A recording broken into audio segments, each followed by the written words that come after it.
those donors over 20 years ago, blessing a family and giving a child hope. And now, over 20 years later, that hope is still rippling, and it's changing now future generations of the same family. She was chosen from day one that she was born to be a child of God and to be in this family.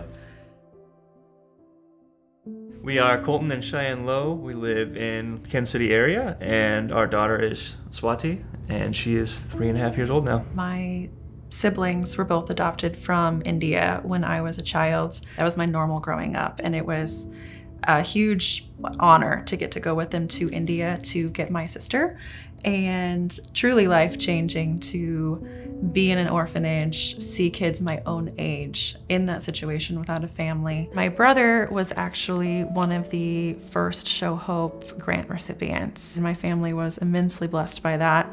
I remember multiple years of being in frequent communication with Show Hope, getting to meet the Chapmans, and it was a big part of my family's life. And it's just so special to see it come full circle to now my own family, my daughter being blessed by them again. When I pictured being a mom someday, that's how I pictured it, was through adoption. It was something that God really spoke to me from a young age. Colton was already friends with my family and was really kind of a part of the gang. And it was part of the plan right from the beginning, yeah. It was never gonna not happen. Yeah, we had landed on, India is definitely where God is calling us back to, full circle, going back to India. We had connections to a Christian nonprofit orphanage and had found out about their newest intake. And at that point, all I saw was a little video of her hands.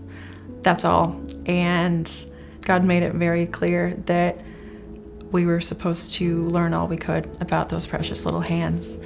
So within the first 24 hours, we found out about her medical needs. Her medical needs were severe. They were not correctable. They were lifelong, and she had been through a lot. And at that point, we were told she might not even live long enough to get to be in your home. And it was about a 5-day process of wrestling with the Lord, honestly, through a lot of fear. By the end of those 5 days, I think I couldn't shake the thought of, what if our yes is the only thing standing in the way of her getting to live? And we became more scared of saying no than of saying yes. I remember I was on a prayer walk crying, and I finally said, I will be her mom if you give me the opportunity to.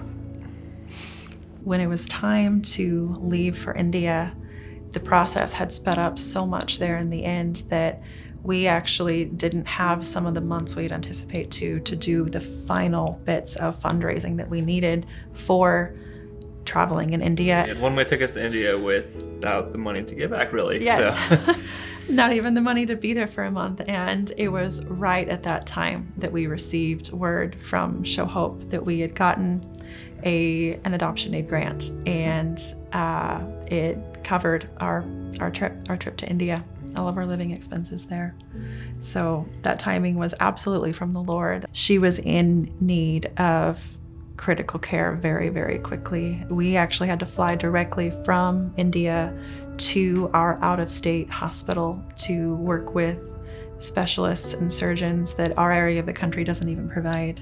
And we had racked up hundreds of thousands of dollars of medical debt. And aside from that, hundreds of dollars of out-of-pocket expenses each week. And things had gotten very, very tight. We were praying for a financial miracle, and it was our social worker that really kept begging us to apply for Show Hope's medical aid grant. And it was right at that time we had received a large grant from Show Hope to cover so many medical supplies, and even reimburse travel expenses. So altogether, in the past year, we've received $30,000 from Show Hope. There's not enough support for people who adopt in general, but it seems that there's even less support once you're home. Those donors gave those gifts to bring my brother home. As a child, I saw God's faithfulness, and it moved me to now be doing that with my husband, with my daughter, And those gifts 20 years ago are still having impact today. And my parents' yes from years ago is still having impact today. I don't know if my daughter honestly would even have a home right now if it hadn't have been for my parents' yes, for those initial donors' yes. You have no idea what is on the other side of your yes and how God will continue to use it year after year after year.